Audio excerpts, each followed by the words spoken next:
Good afternoon. Thank you for joining us today for this important webinar. My name is Samantha Joseph, and I'm the Regional Director here at ADL New England. We are here to discuss the findings from our latest report on anti-Semitic incidents in New England for the year 2024. The report, released last week, reveals a deeply concerning trend. For the fifth consecutive year, anti-Semitic incidents in New England have reached record-breaking levels. In 2024 alone, we recorded 638 incidents of assault, harassment, and vandalism across the region, marking a 213% increase from 2022, and a staggering 485% increase since 2020. Massachusetts, in particular, saw 438 incidents, making it the fifth highest state in the country. These incidents ranged from verbal and written harassment to vandalism and physical assaults, with a notable rise in attacks against Orthodox Jews. The report highlights that anti-Semitic incidents are not confined to any single type of location. They have been reported in public areas, private businesses, homes, and notably on college campuses, which we saw an 86% increase. So we just want to say, that there's going to be a lot to discuss and talk about today. We're joined by a number of community partners from across New England who will share with you the details of the incidents faced and how they navigated them, often in partnership with ADL. And we'll also have a chance to learn more about the national data from my colleague, Rachel Sass at ADL Center on Extremism. As we delve into these findings, it's crucial to remember that each incident represents a real impact on the individual and the communities, and ADL remains committed to combating anti-Semitism and all forms of hate through education, advocacy, and partnerships with law enforcement and community leaders. Thank you for your attention, for being here today, and I look forward to today's discussion as we explore these findings further and consider the steps we can take to address and reduce anti-Semitism in our communities. And now I would like to welcome Rachel Sass. She is the Senior Anti-Semitic Incident Specialist at ADL Center on Extremism and was instrumental in the release of this year's Audit of Antisemitic Incidents. Thank you, Samantha. Hi, everyone, and thanks so much for the opportunity to talk about the Audit of Anti-Semitic Incidents. I'm going to get straight to the findings of the audit this year. In 2024, we recorded 9,354 anti-Semitic incidents in the United States. This comes out to over 25 incidents a day, more than one incident every single hour. But I want to put it more into context over the years as well. The over 9,000 incidents that we recorded in 2024 was 5% higher than 2023, which was also a record-breaking year. You can see over the past decade that we tracked moderate increases between 2015 and 2022. But after the October 7th Hamas terrorist attack in 2023, we recorded a major spike in incidents. And the fact that in 2024, we recorded an even higher number of incidents than in 2023 shows that the environment we're living in is not just one of a temporary spike, but a sustained heightened level of anti-Semitism. I'm going to go into the major categories of how we break down the data in the Audit of Anti-Semitic Incidents. We tracked increases in all three of the major categories: harassment, vandalism, and physical assault. Although the increases in vandalism and assault were particularly significant. Moving on to the next slide, harassment. Now, there was only a 0.25% increase in harassment incidents. This is relatively stable, though it's over 6,500 incidents total. Incidents of anti-Semitic harassment, this can look like a bomb threat against a synagogue, which I'll talk a bit more about in a moment. It can look like a student being bullied or heckled by a classmate. Can look like an Orthodox Jewish individual walking down the street being yelled at with an anti-Semitic slur by a complete stranger. Moving on to vandalism, the next major category. We define anti-Semitic vandalism as property damage in a matter that incorporated evidence of anti-Semitic intent or which had an anti-Semitic impact on Jews. You can see here that the increase in the vandalism category was more significant, 20% higher than in 2023. This category included the remaining most significant symbol of anti-Semitism, the swastika, which appeared in 37% of all vandalism incidents. Jewish institutions in particular faced a 39% increase in vandalism incidents, which we'll talk a little bit more about in a moment. The next slide has some more examples of what anti-Semitic vandalism looks like. Oh, sorry, the pictures were at the bottom of that slide, my bad. Here are some examples of what anti-Semitic vandalism looks like. These are some vandalism incidents on a home in public. Sometimes they also appear on college campuses and many other location types. Finally, anti-Semitic assault. This was the most steep increase that we tracked in 2024. Assaults increased by 21% to 196 incidents. Now, thankfully, no assault in 2024 resulted in fatalities, but still there were 23 incidents where a deadly weapon was used, such as a knife or a gun. Assaults impacted 250 victims. And one more note about assaults, which is that Orthodox Jewish individuals are disproportionately targeted. Around 30% of the assaults that we tracked in 2024 targeted visibly or Orthodox Jewish individuals, a community that makes up only about 10% of the American Jewish community. I'm going to talk about the location types of where incidents take place. As in previous years, more incidents took place in public areas than in any other type, but there were a large amount of incidents at Jewish institutions and at colleges and universities, which I'm going to go a little bit more into depth into, starting with Jewish institutions on the next slide. Now, incidents at Jewish institutions decreased slightly in 2024, but remain historically high. And as I mentioned a moment ago, vandalism increased by a significant 49% in this category, and assaults more than doubled, meaning that the decrease that we saw overall was driven really exclusively by a decrease in harassment incidents. Still, there were hundreds of harassment incidents targeting Jewish institutions, most notably hundreds of anti-Semitic bomb threats against mostly synagogues. These threats came often in large waves of incidents. For example, at the beginning of the year in early January, over 100 synagogues were targeted with anti-Semitic bomb threats over the course of just a couple of days. Moving on to another location type, which is colleges and universities. And this includes perhaps the most significant finding of the 2024 Audit of Antisemitic Incidents, which was the 84% increase in incidents. This is really a staggering spike, even over 2023, which was still a record-breaking year again.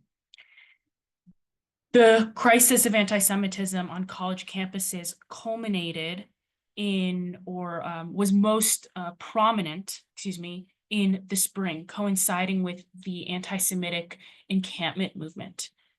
Now, we don't consider all anti-Israel protests or all encampments to be anti-Semitic per se, but we found several incidents of anti-Semitism that happened at and surrounding anti-Israel encampments on college campuses. For example, a student at DePaul University, or individuals at DePaul University were told to go back to Poland by people near the encampment. So that's the sort of anti-Semitism on college campuses that we're talking about.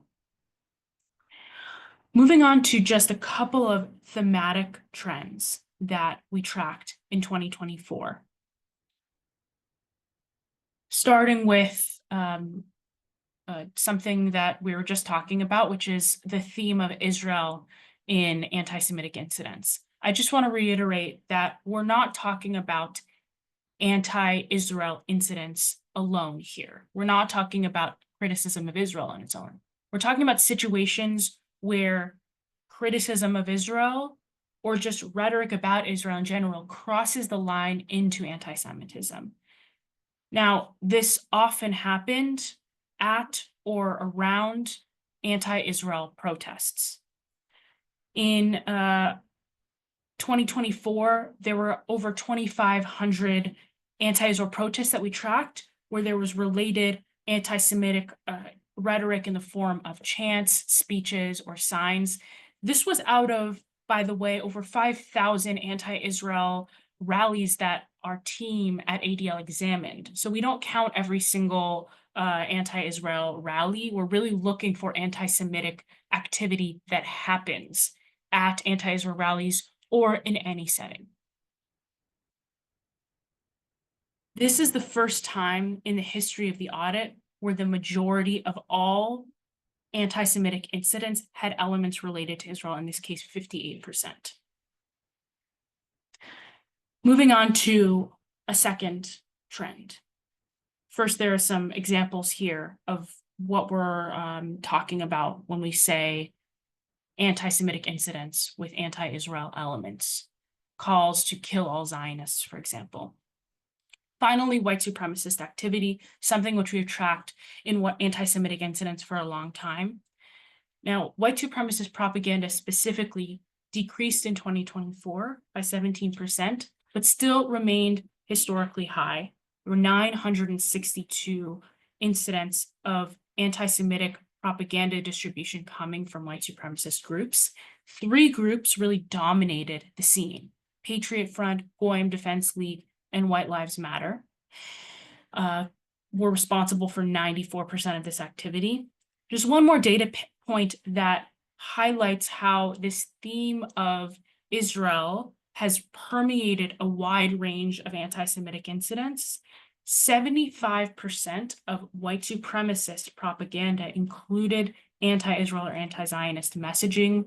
Most prominently, almost all of the propaganda distributed by the group Patriot Front included the line, "No Zionists in government." There's a whole lot more to explore in the audit. You can go to adl.org to read the whole report. You can look at the heat map, which is the page on our site where you can look at the geographic breakdown of where anti-Semitism occurs. And you can even download the entire data set of anti-Semitic incidents to take a closer look at this really serious problem. I'm going to turn the floor over to back to Samantha so we can get more into some regional breakdown in New England. Thank you so much, Rachel. Appreciate you being here to share the national data overview. And now we'll look forward to a regional data overview. So in New England, we wanted to highlight specifically what's happening on campus. As we shared, Massachusetts ranked 3rd out of all 50 states in the number of incidents on college campuses. This is partly, of course, due to the concentration of colleges that we have here, but certainly an alarming trend that we want to be mindful of. And as you know, we're working very closely with administrations, across our region to put in place better practices to protect Jewish students. In Massachusetts, we wanted to just give you the overview: 438 incidents in 2024, making this the highest year that we have tracked data and representing a 500% increase from 2020. So, you can see in this 5-year overview that October 7th was really a watershed moment, but that levels have remained very high here. Just to give you a couple of key takeaways, Boston was the city with the highest number of incidents, 96. We work very closely with the city of Boston on a daily basis when there are incidents in all different, public venues and other areas. We have great relationship with our police chief, and we're very lucky to have their support, as we address this. We wanted to give you a sense of the depth and breadth across Massachusetts. 108 cities and towns saw at least one incident. So while while, you know, there's a concentration in Boston, it certainly spreads across the state. And we thought, you know, just to highlight differences between each state, Massachusetts had the fourth highest highest number of vandalisms. And you're probably not surprised to hear that because you're the ones reporting these to us. You know, every day we're seeing different vandalism in schools, in other public spaces. So just to highlight a few, a mezuzah was ripped from the doorpost of a swastika, from the doorpost, and a swastika was drawn on the door of a Jewish student's dorm room at Smith College. Our Holocaust Memorial's call line received a voice message repentantly stating to kill all Jews, and a 10-pound rock was thrown at the window of a door to someone's home, which had the sign, Boston Strong, Israel Strong. I also want to acknowledge it can be hard as we talk through very specific incidents to see these photos and to hear the specific language. You know, I know that many people, I imagine on this call, are, you know, might feel sort of directly impacted by this. So I do want to acknowledge that and say to make sure that you're taking care of yourself. This is just an example, I will say, in my first 3 months here, knowing that this is what our team is reading and seeing every day, just to give you a perspective on what our world is like here in the regional operations team at ADL New England. And so now I'm very glad to be able to turn it over to, you know, a great friend of ADL, Senator John Velas, who represents the Hampton and Hampshire district in Massachusetts State Senate, which includes his hometown of Westfield and 8 other cities in Western Mass. In May of 2024, Senator Velas introduced a legislative amendment in response to an alarming spike in anti-Semitic incidents occurring across the state of Massachusetts. This amendment, which was unanimously adopted by the Senate and later signed into law, directed educational resources to Massachusetts K-12 schools on the harms of anti-Semitism and established a special commission of which he now co-chairs. Senator Velas, thank you for being a friend to our community, and thank you for being here. I see Representative Cataldo, so I don't know if you're planning to speak first, which is great. I know you have to vote today, so I can also share your introduction. I think we're doing great for time. Glad to have my friend go first. Thank you. Sure. Great. So we'll just make sure that Senator Velas is here.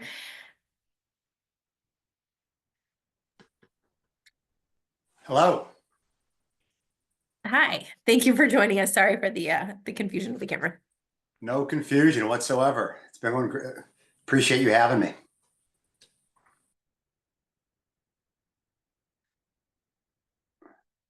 So, yeah, Senator Velas, we'd love for you to share, you know, your experience and thoughts related to the audit and anti-Semitism in Massachusetts. Yeah, of course. Sorry, I thought I was waiting for a cure, so I apologize.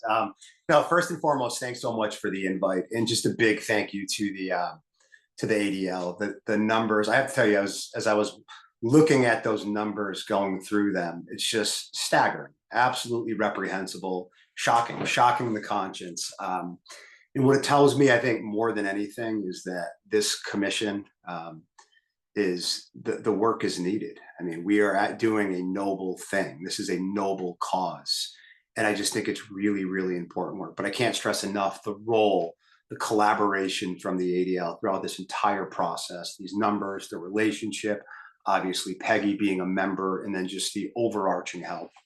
I guess what I would just say is kind of, you know, based on your email, just really for me, and by way of background, I guess for those who I don't know, and I think I've met several of you, I'm a state senator from the western part of the state. I myself am not Jewish. I do not represent a district with a lot of Jewish folks. I mean, certainly there are some, there are many, but if you were to compare it to other districts, I would say mine, really insignificant in terms of numbers.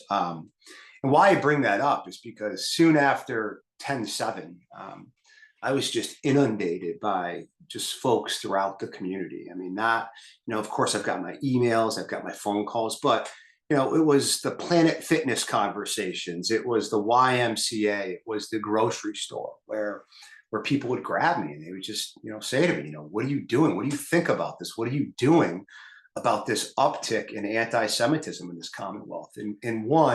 And I've told this story before, and I'm just going to repeat it again because it was just so formative for me in terms of my opinions, that I had a conversation with a woman, a mother, who was telling me the story about her 8-year-old daughter. 8-year-old daughter who was just afraid afraid to say that she was Jewish in school because what it would mean from a bullying standpoint, from a social shunning standpoint. She was legitimately afraid. And again, I kind of stared at this woman and I asked her to explain more and talk about it more because again, I have never been the victim of anti-Semitism myself. So I was trying to kind of figure out what she was getting at. And I just really wanted to be as empathetic as I could. And then she was just telling me some of the horror stories going on in a community in my district. And it was, I left that conversation with many emotions, but most importantly, again, I think I was sad because this little girl was sad and afraid to say that she was Jewish. So anyway, I also left that conversation with something else, and it was a profound sense of resolve that this just isn't going to happen. It's not going to happen on my watch, and I'm not going to be a part of it. I'm not going to sit by idly while we have a group of folks, a group of fellow human beings who are going through these unprecedented levels of this most vile, despicable hatred. So I think in many respects, the rest is history. Filed an amendment, we passed it through the legislature, the governor signed it, and now we're off to do this work. And wow, is it rewarding? Wow, is it challenging? But wow, is it rewarding? The amount of pushback in some quarters we're getting, notwithstanding what they may think, is doing nothing more than really just kind of empowering me and motivating me to work that much harder to try to figure this out. And one of the observations that I've made is just, I was reading an article the other day from the former ambassador, Deborah Lipstadt, and I'm going to paraphrase and probably jack up her quote, but she said something that I thought was really, really instructive and has been borne out for me as we've done this process, whether it be in the form of emails, phone calls, constituent running into folks, or, and I think we saw a lot of this at the last hearing, particularly the public comment section.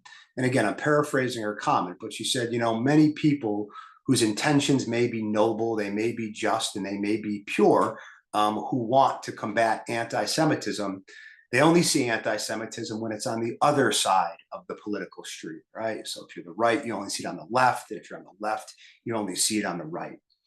And I think that's a really good place for me to probably end, because what I will tell you, Samantha, and just everybody else that's on there is that, this guy right here, this state senator, John Vilas, is going to follow anti-Semitism wherever it rears its head. I don't care if it's the left, the right, the center. Hatred is hatred. And it needs to be pushed back on, it needs to be punched in the face, and we need to do everything we can to ensure that it never sees its way. Because I don't want to have a meeting like that with a little girl's mother telling me that her daughter is afraid to say that she is Jewish. So appreciate all the work you're doing. It's been an honor to getting to know so many of you, and I look forward to continuing these conversations. Thank you so much, Senator Vilas, for being here. And as I said, for being such an incredible champion and friend for our community. Now we'll turn to Representative Cataldo, who represents the 14th Middlesex District in the Massachusetts House of Representatives. He represents the towns of Carlisle and parts of the towns of Acton, Chelmsford, and Concord. Representative Cataldo is also a co-chair of the Special Commission, which will put forth recommendations on how the Commonwealth can combat the alarming rise of anti-Semitism. Thank you for being here today. Samantha, thank you so much. Thanks to the entire ADL team. Thanks to my colleague, Senator Vilas. I hope that many of you have been following along with our work on the special commission. It has been, as the senator said, fun. It's been exciting. I've certainly learned a lot. And as was mentioned just a minute ago, this is the House's budget week. There's a possibility I'm going to need to run out while I'm speaking. So if that happens, there was one particular thing I wanted to say to you during this time, which is that during our hearings, we've made this a very open, transparent, participatory process. We've had a long public comment period. We've had people come in to speak who don't even think we should have a commission on combating anti-Semitism. Figure that one out. During the course of that, we've had folks who have come up and attacked the ADL. And I just wanted you to hear from me. And I know this is being recorded. I'm glad it's being recorded. You can use this however you want. the ADL has been such an exemplary partner in this work, indispensable, really, in this work. We've had multiple people testify from the ADL. We will continue to lean on the ADL to be, a core basis for our factual findings, and that will continue. When I hear people, and really it's a script that they're coming to us with, and attack the ADL. From my close interactions working with the ADL, I find them to be very confused. So I just want to make sure that folks don't have a misimpression of how we view that on the special commission, at least from me as a chair. And I know, Senator is nodding his head, and we have talked about this a lot. There's no confusion on our end about that. I also wanted to tell you, since it is House Budget Week, that there are a couple of items that are very relevant to the Jewish community and protecting the Jewish community. We are making both the House and I suspect the Senate will too, making big investments on the Holocaust Legacy Memorial Foundation to build our Holocaust Museum right across the street. Really excited about that. I'm leading on the House side on the budget amendment for that. Also leading on an increase to our nonprofit security grant program, which has been a big success for synagogues, for churches, for mosques, for sensitive nonprofits and community groups all over the Commonwealth. We're going to continue to see a lot of political support for Jewish causes and causes that are supported by the mainstream Jewish community in the legislature. And we, I believe, are going to continue to see a lot of support for this special commission itself. If you've been following along, you've seen that there have been some, we have not been flinching when it comes to the more controversial aspects of this work. The senator and I, and Peggy at the ADL and the entire commission, we're going to continue to take that approach. And part of what gives me comfort is that every time that we do, and we have to bust through a wall on this special commission, the Speaker of the House, the Senate President, and the governor cannot have been more supportive every single time. I believe that's going to continue because folks understand in this building where I'm sitting right now that we are on the right side, morally, politically, and as a policy matter. And we're just going to keep going. So thank you so much to the ADL. I know that we're going to continue to call on the ADL for more as our commission work goes forward. And it's really an honor. It's an honor to be working with you. So thank you. Thank you so much, Representative Cataldo. Thank you, Senator Vilas. We're so glad that you could be here to share with our community. And thank you for your hard work and your partnership. We're going to turn now. We wanted to give you a chance to hear from a number of different types of our key partners and stakeholders. So I'm going to introduce now Kate Lerner, who is a French teacher in the town of Wilmington, Massachusetts. And when anti-Semitic incidents occurred at her school, she became a close partner to ADL as she helped the school navigate the aftermath of those incidents. So thank you, Kate, for joining us. Thank you. Good afternoon, everyone, and thank you for having me. My name is Kate Lerner. I'm a French teacher at the Wilmington Middle School in Wilmington, Massachusetts, where I have been teaching for the past 9 years. Over the course of my 15-year teaching career, I have worked with children in every grade from 4th through 12th in 5 different cities and towns across Massachusetts. I am the daughter of a Jewish father and a Roman Catholic mother who converted to Judaism when I was 5 years old, and I was raised in Reform Jewish communities in New Jersey, Massachusetts, and Georgia. Growing up as a Jewish person in a predominantly Christian country, I have certainly faced ignorance and anti-Semitism. However, until last year, I had never been a target of discrimination in any of my workplaces. From February to May of 2024, our school experienced multiple acts of anti-Semitism. Some of these acts were targeted directly towards me by a student I had known for 3 years and who was well aware that I am Jewish. This student was in my advisory class, a class that meets every 5 school days and is designed to promote student social emotional growth and well-being. In February of 2024, the student brought a neo-Nazi flag to school, ostensibly in conjunction with a project about the Holocaust. The student saw me pass by in the hallway and pulled it out to wave it in my face. Shortly after that, this same student told me, "I love the Third Reich. The Third Reich was great." When I reprimanded him, he told me I was soft. About a half hour later, during a different class period, 2 of my students discovered 2 swastikas drawn on different surfaces. Over the course of the next 2 months, the actions of this student triggered a series of swastikas drawn in various places around the school. I involved school administration, my school's union rep, our school resource officer, the Wilmington Police Department, my district's upper administration, and the ADL. Investigations were launched, and yet the swastikas kept appearing. I began to keep my own log of the swastikas, but I lost count after 10. Eventually, my union rep encouraged me to speak with HR, which led to a meeting with several members of the school district's upper administration team. At this meeting, I outlined the rampant acts of anti-Semitism at our school and insisted that our school district partner with the ADL from then on to combat anti-Semitism and provide anti-bias education to our students. Throughout this entire process, I would often remind myself, "Gam ze ya'avor," this too shall pass, and that if I had to experience the trauma of anti-Semitism, something positive had to come out of it. I am happy to report a huge shift in our school climate this year, thanks to our partnership with the ADL.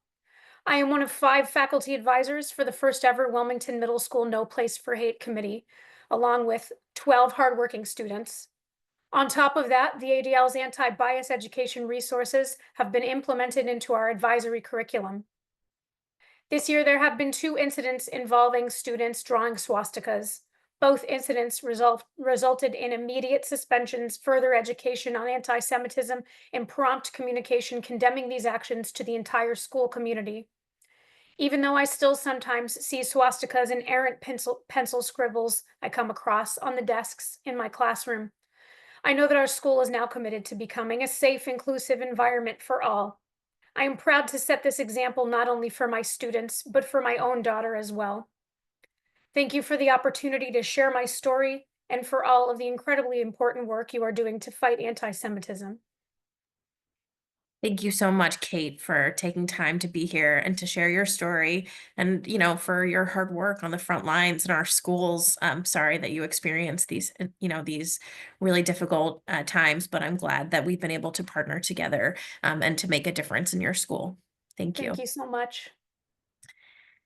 We're going to turn now to Maine, where we wanted to share, a quick overview, which is Maine has had 51 incidents in 2024. That represents a 629% increase. You can see that in 2020, that only 7 reported incidents, very, very little. And so, just to go to 51 in such a short time framework, tells us, that there was really a significant increase there. We wanted to highlight just a few trends and examples for you. So Portland was the city, unsurprisingly, with the highest number, 23, almost 50% of the incidents. Maine had the highest increase in college incidents from 23 to 24 out of all 50 states. So just something to keep an eye on there, and tells us, that we need to be working very closely with our campus partners. And 29 incidents occurred in a public area. So a lot of, what was taking place there, the vandalism, the graffiti, was all happening in big open public spaces. We had invited a lieutenant from the Maine Police Department to be here today, and he was planning to join us, but got called away on police business at the last minute. So I'll just share these examples. The Goyim Defense League, a white supremacist group, left graffiti on a water treatment plant that read "Holocaust equals fake news," and F. You can fill in the blank, Jews. A Jewish passenger on a bus was told that because they supported Israel, they belonged in a cemetery.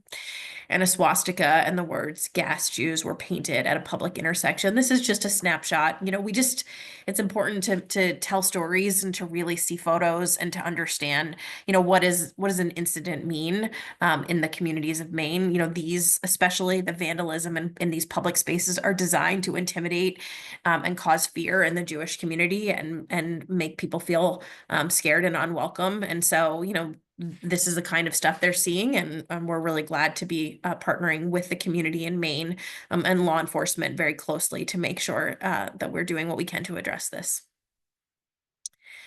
So now moving on to New Hampshire, 53 incidents in 2024, 489% increase. So like in every state, we're seeing that, very significant increase from 2020 to 24. For key trends, Manchester, again, largest city, had the highest number of incidents, 13. The highest increase in incidents from 23 to 24 in the New England region. So whereas you saw in most of our states, there wasn't actually, there was just a small increase from 23 to 24 because 23 was that sort of high peak after October 7th. New Hampshire actually had a 51% increase. And so that tells us, again, that we really need to be paying special attention and working very closely with partners and law enforcement there. They had the sixth highest increase nationally in the percentage of harassment incidents from 2023. So, not just seeing vandalism in public, but really seeing that increase in person-to-person harassment. And to just bring those numbers to life, right? So a few things to share with you. Students were made threatening anti-Semitic comments to classmates over Snapchat. Swastika graffiti was found at an elementary school playground, very sad and very difficult experience for the students. And an individual smashed a Star of David stained glass light fixture in front of a synagogue with a hammer. So, just like in other states, a variety of incidents there. And so we have a great partner to introduce to you, Jared Nabel, who is the immediate past president of Temple Israel in Portsmouth, New Hampshire, and was president of the Temple when they were forced to navigate specific incidents of vandalism, which he's going to share a little bit about. Hi, thanks for having me. Yeah, I mean, I think those statistics are an accurate testament to the increase that New Hampshire has seen the last few years. We had, that I can recall at the moment, 3 separate incidents in the last 3 to 4 years where, I mean, they range from someone pouring wax in locks in the building doors, damaging mezuzah on the front of the building, spray painting a swastika in our parking lot, and spray painting other graffiti on the side of the building. And then most recently, a year ago this month, we had the individual, as you saw on that last slide, walk right up the busy street in, downtown Portsmouth, New Hampshire, which it's a small downtown, but it's a downtown. And, all these acts, actually, all 3 of these were caught on camera with different levels of success, but we had them all on security camera. And you could see the individual climb the steps in the front of the building and smash multiple glass sconces that were over 100 years old that you saw damaged in that last slide. And, it was egregious and it was alarming. And I'll say as recently as a few years ago, prior to my being president of the Temple, I was tapped by the previous president because he knew of my background in law enforcement and security to re-energize our dormant security committee. And I had people telling me, and this was post Tree of Life, Pittsburgh 2018, the shooting there. When everyone said, these things don't happen in small towns and rural communities. This is New Hampshire, small Jewish populations as far as Jewish populations in states go. And, sure enough, we did start seeing a rise in anti-Semitic acts. And, they do hit sleepy towns like, Portsmouth, New Hampshire, and even more rural areas in New Hampshire. But we were very fortunate that the interfaith community came out. I heard, and other members of our temple heard from regular, your average Joes in the community offering their services, from people wanting to donate to fix the sconces to people who worked with glass wanting to fix the sconces themselves, free of charge. We had great cooperation from the local police department, authorities at the state level, the FBI, Assistant U.S. Attorney for the state of New Hampshire, ADL. People really came from every facet and every avenue to support us, which was wonderful. But it really is something that you don't think is going to happen to you. You don't think it's going to happen in your community, and then it does, and you're like, okay, it's on our doorstep now. So we've been through a lot the last few years with handling this, and some of these incidents were carried out by a teenager on a rampage targeting Jewish-owned, Black-owned, LGBTQ plus businesses, and others were by an individual, an adult with mental health issues. Some turned out to be more anti-Semitic driven than others, but initially we had to pursue them all as hate crimes and anti-Semitic acts until proven otherwise. So I think it's important to kind of recognize that these things do happen, and appreciate and involve all levels of support that are available to you, and utilize all of those services that can come your way. So I'm just here to say it can happen to you. Thank you so much, Jared, for your leadership of the community during that difficult time, and for coming here to share, how you dealt with it, and, hopefully some of the great interfaith, collaboration that came out of it. Thank you. Thank you. So we're going to turn now to Rhode Island to share the overview: 52 anti-Semitic incidents in 2024, which is a 373% increase. So like every other state, seeing that really high rise up to 23, and then continuing at that very high level for 24. So the Providence, the city with the highest number, wanted to highlight here specifically that we saw a lot of Israel and Zionism related specific incidents, as Rachel shared, across the whole country. That became 50%, a little more than 50% of the correlation in total incidents, and that we saw here in Rhode Island, and 27 took place in public spaces. And I'm glad now to introduce Stephanie Haig, who's joining us. She's the Chief Strategy Officer at the Jewish Alliance of Greater Rhode Island, and also a member of the Providence Human Rights Commission, and a close partner in our work in Rhode Island. And she'll share a little bit more about other incidents they've seen there and how they've responded. Thank you. First of all, I want to just thank ADL for inviting me to participate today, but also for their really ongoing work, prior to the past year and a half, kind of ongoing in this field forever. So I wanted to add a little depth to some of the information you see in the audit report. I think, like you're seeing before, for every incident you hear one number, there's really so much, other stories behind each of these. So these are kind of 3 examples we wanted to highlight from Rhode Island, which I think kind of call out all the different spaces we're seeing anti-Semitism emerge now. The first was that Jewish staff at Hillel here at Brown RISD Hillel received anti-Semitic emails, which I had I don't want to say privilege, but the opportunity to read. They were quite graphic, quite disturbing, and personal. These are, Jewish professionals that have been dealing with a lot over the last year and a half, and then to also receive those, I think it was an even added, trauma for them.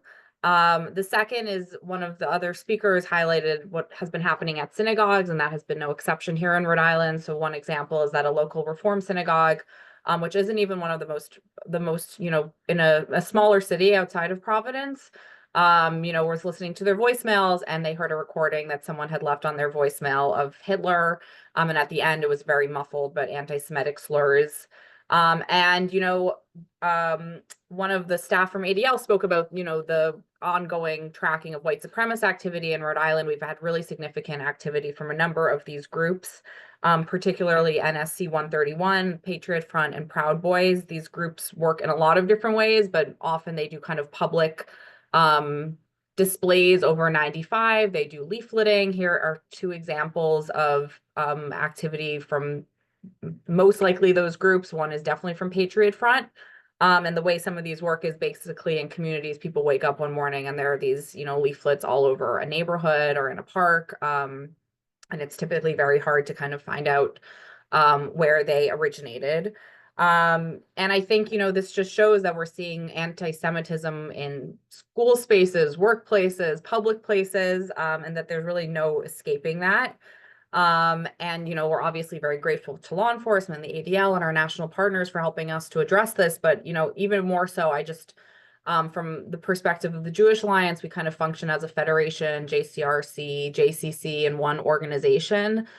For every incident that gets reported, and I know the same for ADL, there's so much thoughtful resourcefulness into how to best respond, to focus on the victims, the law, the like legal and security implications, the community impact, what's being covered in the media, how it's being covered.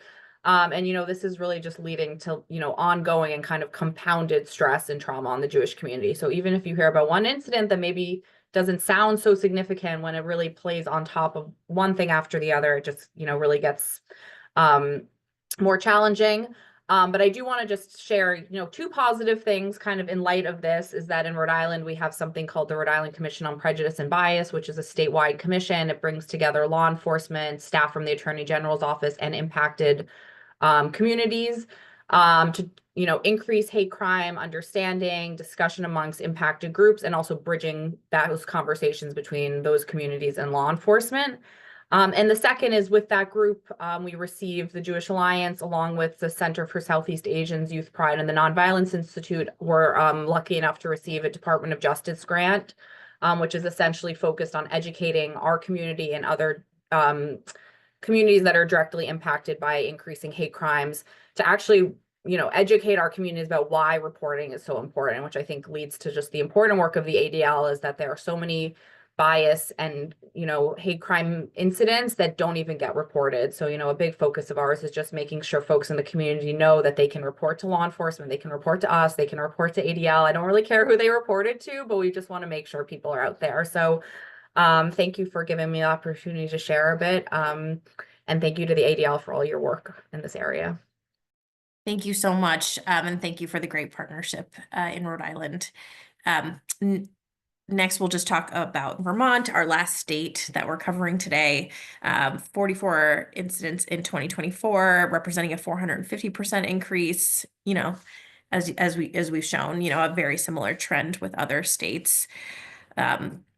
The key takeaways, Burlington had the highest number. 27% of incidents were college cases, which ranked Vermont 7th in the nation for incidents on campus. So, you know, even though it's a smaller number, it represented a large amount of their incidents.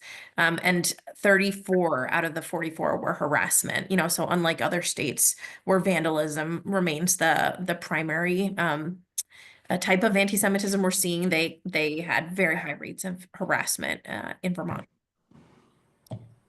And to bring a few examples to light, an individual associated with the Goyim Defense League disrupted a city council meeting with with anti-Semitic and anti-Zionist comments. A middle school student was targeted and called an anti-Semitic slur by a classmate, you know, in sort of direct harassment from her classmate. And a New England white network left an anti-Semitic flyer on the community board of a local business that read "Boycott Jewish Businesses," and we showed you an example of that here. Lots of, you know, stories, lots of victims, and we very glad to invite a community partner to highlight some of these examples. So Yorm is the board chair of the Shalom Alliance of Vermont, which is committed to safeguarding the Jewish community in Vermont against the growing threat of anti-Semitism. And Yorm is a serial entrepreneur and committed advocate for the Jewish community. Thank you for joining us. Thank you. I want to start by thanking ADL. It's an incredible organization, has provided a tremendous amount of support over the years to Jews throughout the country and certainly to us in Vermont. I think these numbers are quite interesting, but I think it's important to remember that these numbers, from our perspective, are just the point of the top of the pyramid. From a Vermont perspective, the depth of what's happening is pretty dramatic, whether we see it in our schools with teachers being harassed and processes in the school which actually do not deter anti-Semitic action by students, but actually end up moving teachers around. Whether we see it with elected officials, whether they're running for office as Jews or are in office for Jews, are getting not only hate mail, but are being showcased in social media. And in fact, some of our board members at Shalom Alliance have been very challenged to continue to work with the organization because of their positions as you know, and the implications for their family. So the challenge in all of this is not so much the individual incident as it is what happens from that incident as it creates a culture of anti-Semitism. About a year ago, we started Shalom Alliance. It's an organization, as was just stated, its whole purpose is to combat anti-Semitism. We're a 501c3. We have two areas of focus. One is on K through 12 and one is on elected officials. Each is run by a different staff person, and we're making headway. It's a long, long road in Vermont, in that the anti-Israel movement in Vermont is probably about 30 plus years old, very well entrenched in the educational system and very well entrenched in the political environment. And our goal is to move our story up to give Jews a stronger voice and to balance the conversation that is presently happening. So again, I want to thank ADL. And I totally understand an earlier comment about ADL oftentimes getting negative reviews. I will say that once we were established, before we even did anything, we became a right-wing MAGA crowd, and you immediately get all of the hate mail. So thank you, and look forward to continuing to work with ADL. Thank you so much for joining us today to share a little bit more about what's happening in the community and for all your hard work and leadership up in Vermont. So now we'll just kind of share a few closing remarks. As you heard over the last hour, we are actively building relationships with allies inside and outside the Jewish community, fostering two-way communication with law enforcement partners, and hosting community events to hear directly from those affected by anti-Semitism. This here on the slide is just a few examples, of the incredible, important work taking place at ADL every single day. I'm truly, in my 3 months here, have been incredibly impressed with my colleagues who are working so hard on this on behalf of the Jewish community and all of our allies. So these efforts are complemented. We create toolkits and materials developed in collaboration with thought leaders. I wanted to especially acknowledge in the greater Boston area, we're proud to collaborate with CJP's Center for Combating Anti-Semitism, which focuses on local grant making and strategic initiatives to eliminate anti-Semitism in civic and private spaces. We also maintain key partnerships with organizations like JCRC, AJC, and federations across all of our 5 states, and we're so grateful to those partners. Want to share that we need you in this fight.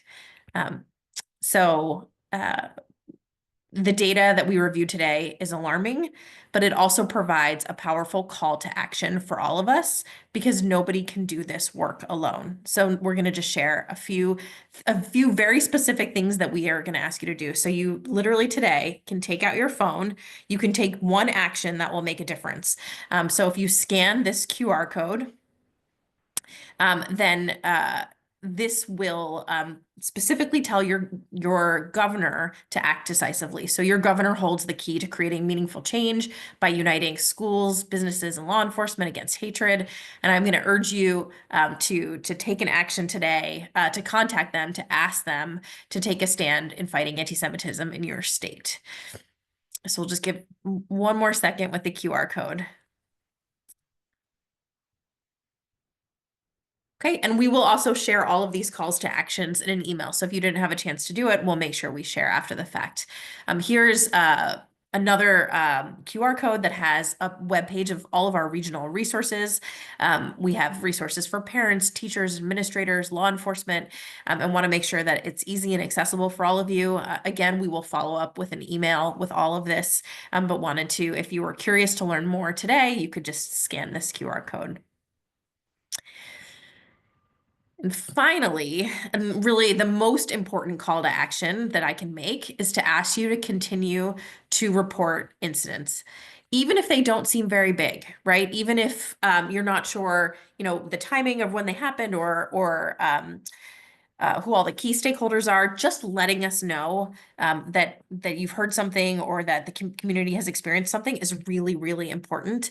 So the data is driving policy, right? What we just shared with you now for the last hour is a lot of data that we've collected in 2024. And as you heard, this is only the tip of the iceberg. We know that data is underreported, that, many of us experience anti-Semitism in some way, throughout the course of the year. And we don't always report it because it feels either personal or too small. And so we just want to say it's so, so important to make sure that we are accurately capturing what's taking place in our communities. And we are using that, first of all, to address the specific incident in real time, and trying to make sure that we take care of it, whether it's vandalism, harassment, or other incidents, but also that we can together bring that data together to drive policy decisions. So just, want to say thank you for doing that. This webinar would not have been possible without the work of the entire ADL New England's regional operations team who respond to incidents every day. It is the best part of my day is getting to work with incredible professionals who care so much about our community and who are working so hard, and as you saw, on the receiving end of so many difficult reports. So thank you to the full team. Thank you especially to Sarissa Volan and Darren Pressman Mashin for your work on the audit. Working on the audit is an incredible feat for the whole team and particularly those who are leading it, and also for helping put together today's event. I want to thank all of our panelists who joined us today and all the community partners that fight the good fight with us every single day. And thank you, our community, for being here. Together, we can make a difference and ensure a safer and more inclusive society for all. Thank you so much and take care.